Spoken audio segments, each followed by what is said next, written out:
Big game. James Allen had a permanent seat at the Civic Center all weekend long, covering one game after another, and he joins us here on Big Board Sports, talking high school basketball. Good morning, Big Game. Morning, Roger. Let's start with Bethlehem Colony. How surprised were you that it was Bethlehem 57 and Colony 45?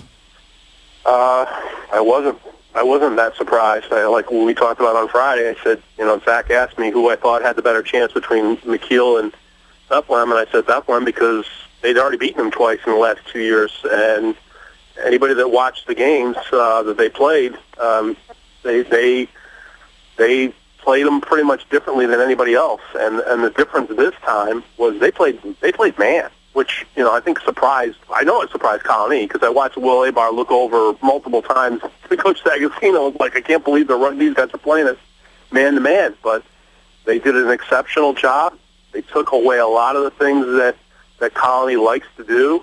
I was kind of surprised as the game progressed that in the man-to-man sets that they didn't isolate on one side and have Mull try to go one-on-one. They didn't do that, and he didn't get many touches in the second half. Bryce Waterman was no factor. He was a huge factor in the semifinals because he was getting wide-open looks at three.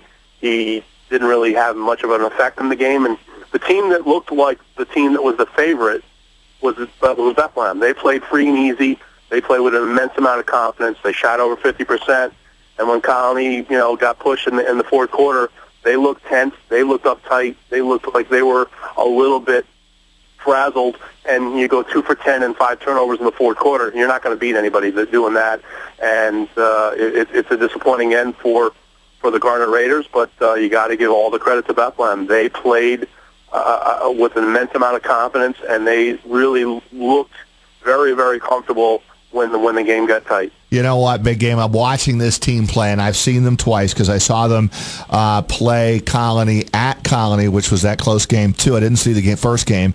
And then I was in the house on Saturday night. And you're trying to look for, like, the star player on this Bethlehem team. Like, what kid just, like, is the man?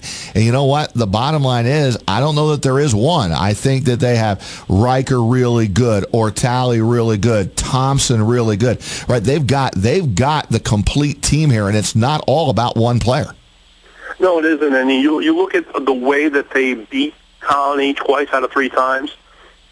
They only took 40 shots, Roger. I mean, in a game of 32 minutes, they only took 40 shots. And there's a lot of guys. A lot of times, teams try to you get more opportunities. They did a good job. Almost every offensive set, they ran it down to 5 seconds. They worked the ball around. They made Colony's defense work. And they don't depend on one player.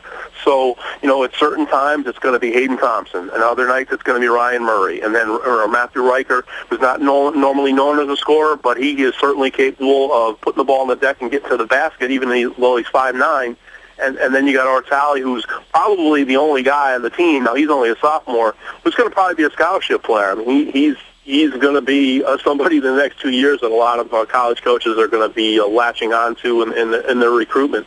Because he's a 6'2" shooting guard that can create his own shot, and he's definitely a three-point threat, and he was the MVP of the tournament. And then you just look about a couple other role players for Bethlehem, and they all performed their job perfectly. And this team just had an immense amount of confidence. I talked with them a lot over the last month, and they were not awed by Colony. A lot of other teams were intimidated by Colony when they played them, and they really did everything they wanted to do.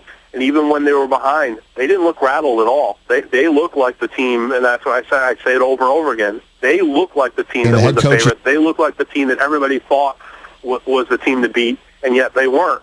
They were a team that was 1-8 at the end of the 2015-16 the 15 portion of their season last year, and they turned it on. They were a 12 seed and basically the same team. They graduated a couple of seniors, but basically the core of their team was the team that was 12th out of 13 teams last year, and they are the champions this year.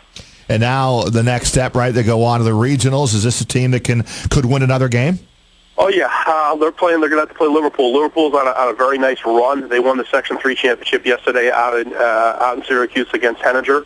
It's definitely a game that Bethlehem can win. I think that they would go in as a slight favorite in that contest, and if they can do that, they're in the Final Four, and then you get back into a situation where, you're playing 2 games. Now it won't be in Glen Falls. Now everybody remembers now at the state boys tournament this year is in Binghamton for the first time. So we'll see how that plays. But they are playing with a supreme amount of confidence, and they really believe each other, and that's a great thing to have at this time of year.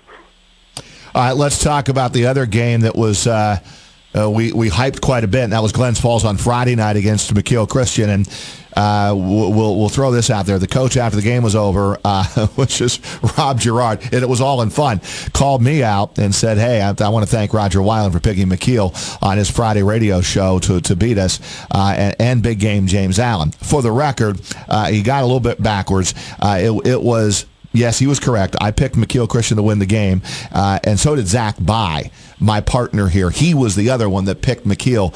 Big Game actually had Glen Falls all the way through here to win this thing, and that's exactly what happened. 60-55, close game, Big Game. What was the difference in the Glen Falls win? And I guess they're number 1 in the state for a reason. Yeah, they're number 1 in the state for a reason, and what we talked about on Friday was the reason why I picked them. I think McKeel's starting 5, you can make a case that had a better starting 5 than Glen Falls. It's number 11. I just was convinced that there was no way that Joseph Girard III, after losing that final last year when he, went nuts against Hudson. I mean, he had 160 points in 4 playoff games last year, and they didn't win the sectionals. And Hudson had a great run. It was a tremendous final last year. And I remember the expression he had walking off the court, and I remember my talk with him after that game, and I talked with him again a few days later after that game.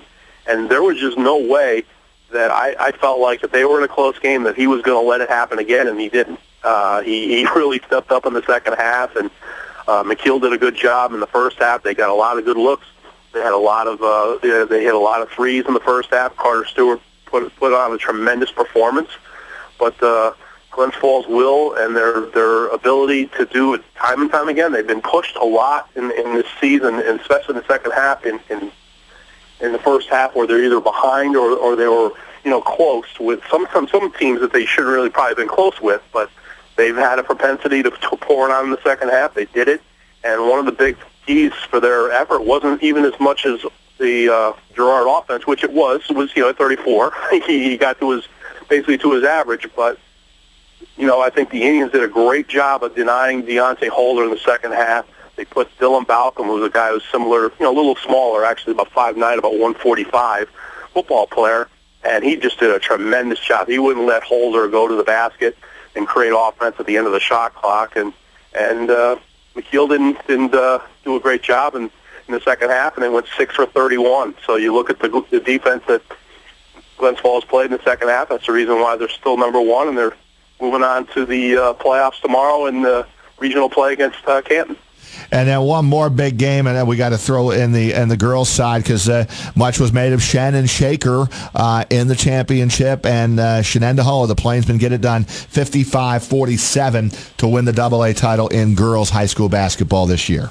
Yeah, it was a team that I picked Shen, and Shaker beat them during the regular season, and Shaker had the only senior starter among the two teams in CC's Mayo, and Mayo certainly did a great job in the second half.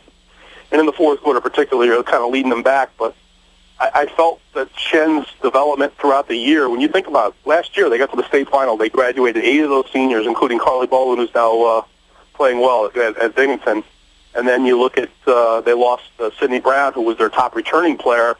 She went to Blair Academy, led them to a championship down there. But you look at the 2 players that they had any experience coming back, and that was Cameron Tooley, their point guard, and Alexander Tudor, their shooting guard, and those 2 just took this team and led them, and they matured as leaders as the season went on, and the support players did a great job, and a very well-deserved championship for Coach Murphy, and they're going to be difficult to deal with when they get to the state playoffs. Big game. Great job, as always, from you, the high school guru. Nobody does it better in covering the high school sports than Big Game, James, and we appreciate a little impromptu. You're usually on our Friday show at 11:15, and here you are today because we're recapping an incredible busy weekend of local sports. Thank you, Big Game. Sounds good. Have a safe trip. I will actually be diving back into the college vein tonight, going to work on the Siena game tonight, but You guys have fun. Nice small, short trip to Long Island. Thank you, Big Game. Appreciate it. You got it.